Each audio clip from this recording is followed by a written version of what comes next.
Quais são os acenos que você tem em termos de economia? Os juros altíssimos, a inflação alta, tá entendendo? Então, o povo perdeu o poder aquisitivo. Para ter acesso ao podcast completo, acesse o link na descrição. Deixe o like e se inscreve. Fiquem com o vídeo. A razão direta que a inflação ela se acentua, você perde mais poder aquisitivo.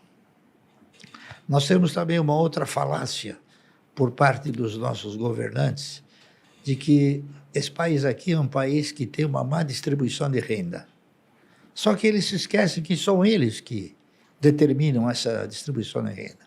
Quando eles têm que aumentar o salário mínimo, é 3%. Quando tem que aumentar o salário deles, é 50%. Então, ao longo do tempo, essa diferença vai se acentuando. Está correto? Então, a gente tem que tentar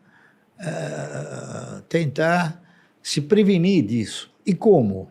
Né? Essa é a pergunta do Como? milhão. Então, aí é que vem você estudar e investir os seus recursos na geração de riqueza. Porque o governo não interpreta a geração de riqueza como um fator de estímulo à economia. Ele tem o quê? Ele tem o fundamento básico de social. Tanto é fato que hoje já ele interpreta e anuncia que ele não vai respeitar mais os orçamentos. Não é isso? Então, tudo isso você vê como fatores negativos, não é isso? Não, sem dúvida. Então, eu olho para esses fatores e falo, vou continuar direcionando meus recursos para gestores competentes e não para gestores incompetentes, como é o governo. Até querendo saber a opinião da Aloysio sobre isso, mas fazendo um ponto, né? Um dos maiores, vamos colocar assim, né, vilões nessa questão de distribuição de renda é a própria inflação. Porque se você tem uma inflação, por exemplo, vou chutar aqui, de 10%, que foi a inflação oficial medida pelo governo lá em 2021, ou seja, tudo ficaria na média 10% mais caro. Para uma família que ganha muito pouco, né, isso é a diferença entre ter carne na mesa ou não, porque tudo que eles ganham eles acabam consumindo. Para alguém de classe média, você é afetado na cesta de consumo, mas você já tem sua casa, você já tem algum investimento que vai ser corrigido pela inflação. E se o teu patrimônio é muito grande, que é o caso dos ricos, você tem um monte de investimentos que vão estar ganhando acima da inflação nesse cenário, vai estar comprando em empresas que têm o poder de remarcar preços, por exemplo. E aí, por mais que o preço daquilo aumente, o preço da sua casa aumenta, o preço do dólar que você tem aumenta, o preço das ações que você tem acaba aumentando ao longo do tempo. Então, por conta disso, o rico acaba ficando mais rico nesse cenário, enquanto o pobre, ele fica mais pobre efetivamente porque está consumindo muito menos por conta do avanço dos preços. Mas, Aloysio, você tem alguma opinião a acrescentar sobre isso? Quando você se coloca no papel do empreendedor, né, do empresário, enfim, imagina você tomar uma decisão de investimento lá em 2019, 2020, com uma taxa de juros que chegou ali no fundo, né, a 2%, e pouco tempo depois, 3 anos depois, você já está em 13,75%.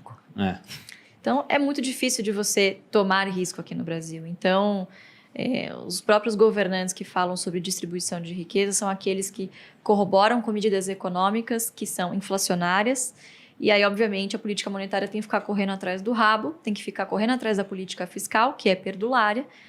E aí a gente chega no momento em que a gente está hoje, com uma taxa de juros altíssima, que favorece o quê? Aquele que já tem recursos. Então é um paradoxo que, na verdade, é difícil, né, de você casar a teoria com a prática. Né? Na verdade, o que acaba acontecendo é justamente o contrário. Né? Você acaba não gerando riqueza, mas concentrando ainda mais a riqueza. Né? E é o que ele disse, concordo plenamente. A classe política é aquela que mais contribui para isso. Né? Lembrando, quando você corrige o deles, é tudo em cadeia. Você veja que ao longo do tempo, esta diferença de contemplação, de remuneração, de reajuste, ela vai assumindo um descontrole e uma desproporção fantástica. Você veja que o salário mínimo é R$1.000, R$1.300. E o salário do ministro do Superior Tribunal Federal é R$45.000. Quer dizer, olha a diferença. Né? Essa diferença ela foi se consolidando ao longo do tempo. certo? É. Então é por isso que a distribuição de renda nesse país ela é inadequada. Exato. E certo? aí você cai numa armadilha muito comum, né, para os países em desenvolvimento, que é a estagflação. Que quando você chega em um momento, você não consegue controlar a inflação, você tem toda uma questão de inflação indexada, porque você tem os contratos que vão sendo corrigidos, e essa própria inflação vai retroalimentando ainda mais a inflação, o que leva à estagnação da economia. Eu estava buscando aqui, enquanto estavam comentando sobre esse dado, algo que eu tuitei na época que estava tendo os debates eleitorais, foi uma informação que o candidato à época, Felipe Dávila, ele colocou, né, e eu fui correr atrás para ver o dado exato, que era a diferença entre o crescimento do PIB do Brasil entre 2011 e 2020 e o crescimento do salário, sem contar penduricalhos, dos parlamentares no mesmo período. Lembrando que eu estou falando de 2011 a 2020, já tivemos mais aumentos depois. Mas nesse período, um período de 10 anos, o PIB brasileiro cresceu no acumulado 2,7%, média de 0,26% ao ano. Enquanto isso, o salário dos parlamentares saiu de 16.500 para mais de 33.000, um aumento de 104,6%. Que beleza. Está explicada a questão da distribuição de renda no país. Né? E depois eles querem taxar dividendos para resolver as coisas. Exatamente. Né? Enquanto eles estão lá simplesmente pegando tudo porque isso. cada dia que passa, eles têm a necessidade de mais recursos. De mais dinheiro, né? Então, eles vão colocando o dedo onde dá. Né? Onde consegue. Bom, e agora até pegando um pouco da sua experiência, Aloysio, nessa questão do investimento. Você começou a investir muito nova. Como é que foi a influência do teu pai nesse processo? Olha, eu acho difícil pensar em uma casa tradicional brasileira que conversasse sobre ações no café da manhã, no almoço, na janta, né? No início dos anos 2000. E essa era a minha realidade, né? Então, a gente conversava muito sobre ações. Ele espertinho, né? A gente ia viajar de final de semana, ele escolhia o destino que a gente ia viajar de acordo com as empresas que ele queria visitar. Né? E ela também foi contemplada com isso, porque, afinal de contas, ela também se instruiu, não é isso? E obteve conhecimentos importantes para que ela hoje pudesse desenvolver uma postura assim muito satisfatória. Não vou dizer brilhante, mas daqui a um tempo será brilhante, com certeza. Em progresso, estamos caminhando para isso. Mas sem dúvida nenhuma, ter crescido em uma casa com educação financeira desde cedo fez total diferença. Né? Então, você chega naquele momento da adolescência, né? Com 14 anos, quando ele começou a investir para mim. É aquele momento em que você olha para o seu amiguinho, tudo você quer. Você quer consumir, né? Você começa os seus gostos, você começa a descobrir as suas preferências. E aí começou a cobrança. Pô, pai, minhas amigas ganham uma mesadinha, né? Não vai rolar uma mesada, não sei o quê. Até que determinado dia ele falou, tá bom, você vai ganhar uma mesada, mas não sou eu que vou te pagar. Eu vou te dar aqui, esse vai ser o único investimento que eu vou fazer para você. Eu vou te dar ações da Ultrapar. E ela paga trimestral, mas eu vou fazer de uma maneira em que você receba o equivalente a R$300 por mês. Essa vai ser a sua mesada. Mas você tem que entender que se a empresa não der lucro, ela não vai distribuir dividendo. Se não tiver dividendo, não vai ter mesada em determinado trimestre. Então, eu acho que isso trouxe na pele, né? Quando você vivencia, né? claro, consciência de que o dinheiro não cai em árvore, né?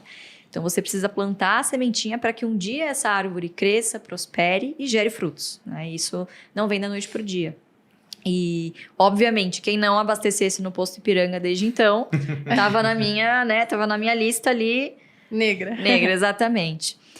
Então, foi um processo de amadurecimento, né? Você falar sobre dinheiro desde cedo é um processo muito importante. E eu acho que muitos pais têm medo, né, de falar sobre dinheiro, ou ao contrário, suprem a falta da presença, né? Enfim, estão trabalhando, enfim, e acabam suprindo os filhos com presentes, dão tudo o que quer. Sim.